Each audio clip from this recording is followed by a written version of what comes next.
Hello hi നമസ്കാരം. എല്ലാവർക്കും സുഖമാണെന്ന് വിചാരിക്കുന്നു. ഇന്ന് വെറൈറ്റി ആയിട്ട് വീട്ടിലുള്ള ചേരുവകൾ വെച്ച് തന്നെ നമുക്ക് ഉണ്ടാക്കാൻ പറ്റുന്ന ഒരു അടിപൊളി 4 മണി പലഹാരം അല്ലെങ്കിൽ ബ്രേക്ക്ഫാസ്റ്റ് ആയിട്ട് ഉണ്ടാക്കാൻ പറ്റുന്ന ഐറ്റം നമുക്കിത് എങ്ങനെയാണെന്ന് നോക്കിയാലോ. ഇതിലേക്ക് ഒരു ടേബിൾ സ്പൂൺ ഓയിൽ ഞാൻ ഒഴിച്ചു കൊടുത്തിട്ടുണ്ട്. ഓയിൽ നന്നായിട്ടൊന്ന് ചൂടായി വരട്ടെ. അപ്പോൾ നന്നായിട്ട് ചൂടായി വന്നിട്ടുണ്ട്. ഇതിലേക്ക് ഒരു സവാള ചെറുതായിട്ട് സ്ലൈസ് ചെയ്തത് കേട്ടോ. നിങ്ങൾക്ക് ആളിൻ്റെ എണ്ണം അനുസരിച്ചിട്ട് സവാളയുടെ എണ്ണം കൂട്ടുക കുറയ്ക്കുകയൊക്കെ ചെയ്യാം കേട്ടോ. പിന്നെ ഇതിൻ്റെ കൂടെ തന്നെ ഒരല്പം ഇഞ്ചി വെളുത്തുള്ളി പേസ്റ്റ്, അല്പം ഉപ്പ്, ഇത്രയും ഇട്ട് കൊടുക്കാം. കരിഞ്ഞു പോകരുത് കേട്ടോ, ഇടയ്ക്കിടയ്ക്ക് ഒന്നും ഇളക്കി കൊടുക്കണേ. നല്ല സോഫ്റ്റ് ആവുകയും വേണം. സവാള നന്നായിട്ട് സോഫ്റ്റ് ആയിട്ട് വരണം. ഇനി ഒരു 2-3 മിനിറ്റ് കൂടെ ആകുമ്പോൾ നന്നായിട്ട് നോക്കാം. അത് കഴിഞ്ഞിട്ട് നമുക്ക് പൊടികളൊക്കെ ചേർത്ത് കൊടുക്കാം. നന്നായിട്ട് കുറച്ച് വെച്ചതിന് ശേഷം ഒരല്പം മുളക് പൊടി, 1/4 ടീസ്പൂണിന് താഴെ മഞ്ഞൾപ്പൊടി, 1/4 ടീസ്പൂൺ തന്നെ മല്ലിപ്പൊടി, ഗരം മസാലയോ ചിക്കൻ മസാലയോ എന്താണെന്ന് വെച്ചാൽ അത് 1/4 ടീസ്പൂണിന് താഴെ മതി കേട്ടോ. ഒരല്പം ഒറിഗാനോ, കുറച്ച് ടൊമാറ്റോ സോസ് ഞാൻ ഒഴിച്ചു കൊടുക്കുന്നു കേട്ടോ. ഒരു ടേബിൾ സ്പൂണൊക്കെ. നിങ്ങൾ തക്കാളിക്ക് ഇട്ടാലും മതി കേട്ടോ. ഞാൻ ടൊമാറ്റോ സോസാണ് ഒഴിച്ചു കൊടുക്കുന്നത്. ഒരു 1/4 കപ്പ് വെള്ളം ഒഴിച്ചു കൊടുക്കുക. ചൂടുവെള്ളം ഒഴിച്ചു കൊടുക്കണേ.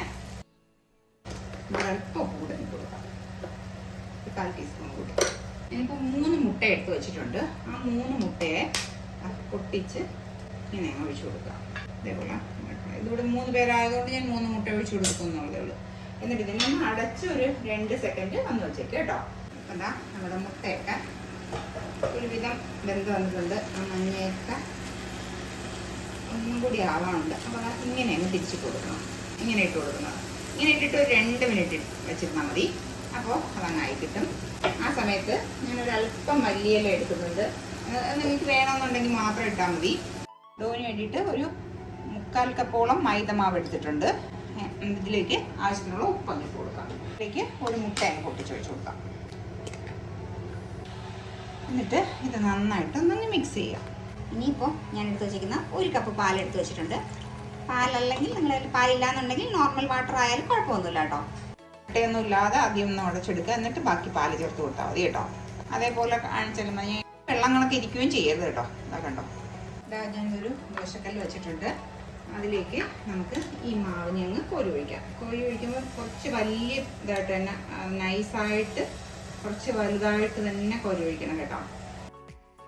ഇത് നമ്മുടെ ദോശയാണ്. ദോശ ആദ്യം കമഴ്ത്തി വയ്ക്കുക.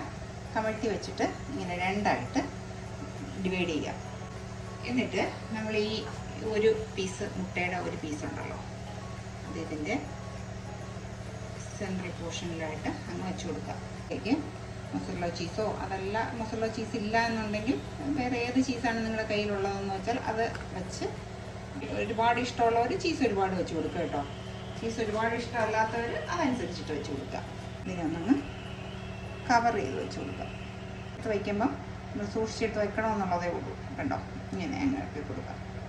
കണ്ടോ, ഇതേപോലെ അങ്ങ് മാറ്റി വെക്കുക. ഇതേപോലെ ബാക്കിയുള്ളതും നമുക്ക് ചെയ്യാതെ എടുക്കാം. നമുക്ക് ഇതിനൊരു പാത്രത്തിലോട്ടങ്ങ് മാറ്റി കൊടുക്കാം കേട്ടോ. എന്നിട്ട് ഞാൻ പറഞ്ഞല്ലോ, നിങ്ങൾക്ക് ചീസ് ഇഷ്ടമാണെന്നുണ്ടെങ്കിൽ നന്നായിട്ട് ഇതിനങ്ങ് ഫില്ല് ചെയ്ത് കൊടുക്കുക. ഒരു കല്ല് വെച്ചിട്ടുണ്ട്. കല്ലിൽ ഓയിലോ ബട്ടറോ നെയ്യോ എന്താണെന്ന് വെച്ചാൽ ഒഴിച്ചു കൊടുക്കുക കേട്ടോ. ഇപ്പം ഓയിലാണ് വെച്ച് കൊടുത്തേക്കുന്നത്. എന്നിട്ട് നമ്മൾ ഈ എടുത്ത് വെച്ചേക്കുന്ന ഒരു ദോശയുടെ മിക്സ് ഇല്ലേ, അതിനെ നമുക്ക് എല്ലാം കൂടി ഒരുമിച്ച് തന്നെ വെച്ച് കൊടുക്കാം കേട്ടോ. ഇതേ രീതിയിൽ പതുക്കെ തിരിച്ചിട്ട് കൊടുക്കണം കേട്ടോ. തിരിച്ച് അടുത്ത് 2 തിരിച്ചിട്ട് അതിൻ്റെ വീഡിയോ എടുത്തിട്ട് അതേപോലെ അങ്ങ് പതുക്കെ തിരിച്ചിട്ട് കൊടുത്താൽ മതി. ഒരു 2-3 സെക്കൻഡൊക്കെ ആകുമ്പോൾ തിരിച്ച് മറിച്ച് വിട്ട് ചീസ് നന്നായിട്ട് മെൽറ്റായിട്ട് വരുള്ളൂ. അപ്പോൾ അതുകൊണ്ട് അത് പ്രത്യേകം ശ്രദ്ധിച്ചോളണം. ഒട്ടിപ്പൊന്നും ഇളകി പോകത്തൊന്നുമില്ല കേട്ടോ. അതങ്ങനെ തന്നെ ഇരുന്നോളും. കാരണം മൈദമാവും കൂടെ അല്ലേ. നിങ്ങൾക്ക് ഗോതമ്പ് മാവിൽ വേണമെങ്കിലും ഉണ്ടാക്കാം. പക്ഷേ ഗോതമ്പ് മാവിൽ ഉണ്ടാക്കിയ ഇത്രയും ടേസ്റ്റ് വരില്ല കേട്ടോ. അത്